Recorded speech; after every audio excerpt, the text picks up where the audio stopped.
Welcome back everyone to a more relaxed episode where we draw another medieval building. This week's subject, the tannery. While the time-lapse plays in the background, I'll tell you a bit about the tanner, one of the most important yet unfortunate professions in the Middle Ages. We actually hinted at the tanner last week, when we talked about why the blacksmith's forge was outside the village center. I mentioned there was one other essential trade usually pushed out of town, the tanner. But we didn't get into the why. Today we will. So, what did a tanner do? Their job was to take raw animal hides, usually from cattle, sheep, goats or pigs, and turn them into leather. Now, leather wasn't as glamorous as gold or iron, for example, but it was everywhere. Shoes, belts, book bindings, but also saddles, scabbards and harnesses. You name it. Without leather, medieval life would simply not have worked. So, probably a rewarding job, right? Yeah, nope. Because the process was nasty. And I don't mean gum under your seat at the movies nasty, I mean sour milk in your cereal first thing in the morning nasty. Here's how he did it. Butchers supplied the hides after they'd cut away the meat. The hides were still messy with blood, fat and excess meat. So the first step was to soak them, usually in the river or any water stream that was available. Fun fact by the way, this is one of the reasons it was often safer in the Middle Ages to drink ale or wine than water. Water supplies in towns were often polluted by tanners or butchers or just about anything else you really wouldn't want in your cup. Ale and wine, on the other hand, were boiled or fermented, which killed most of the nasty stuff. Anyway, back to the hides. After soaking, the tanner scraped away all the remaining bits with a knife. Then he had to dehair them. The hides were soaked in a lime solution, and that's the chemical lime, not the fruit. This loosened the hair, which again was scraped off. But the lime made the hides stiff and brittle, so they had to be softened. And this is where the interesting part comes in. This softening was done with poo. That's right, duck poo, pigeon poo, cattle poo. The whole team was there. The hides had to be kneaded in this poo. So they put it in a pit, stepped on it and kneaded it. Barefoot, by the way. Apprentices usually got stuck with this glamorous task, and it wasn't just smelly, it was also a health hazard, because they came into contact with a lot of pathogens. Once the hides were done bathing in the poo, they were moved into vats of oak bark solution. Oak contains tannin, which bind to the collagen and skin and turn it into leather. They make it water resistant, stronger, more flexible, and naturally brown. This is also where the tanner got its name from the tannin in oak. The hides stayed in these vats for months before being dried, oiled, waxed, or dyed. It all depended on the purpose. So, the tanner's job was nasty, it was dangerous, but it provided essential products. So, logically, the community respected him and he was high on the social ladder. Right? Yeah. No.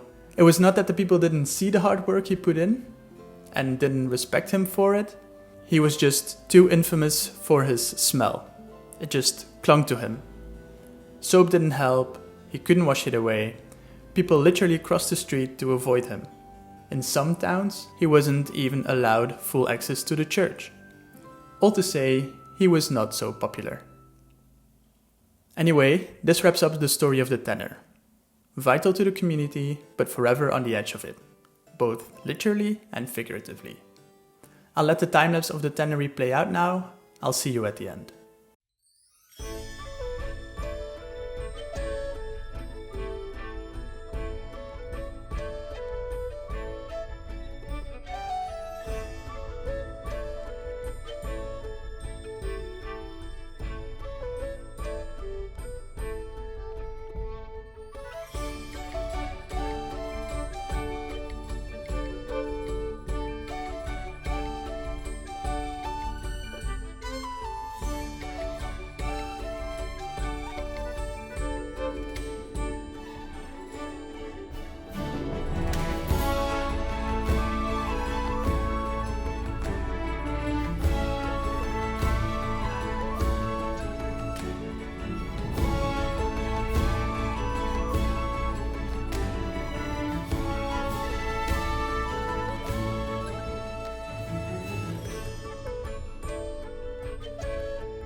And we're done. Poor tanner man. I've drawn everything I think a tanner would need.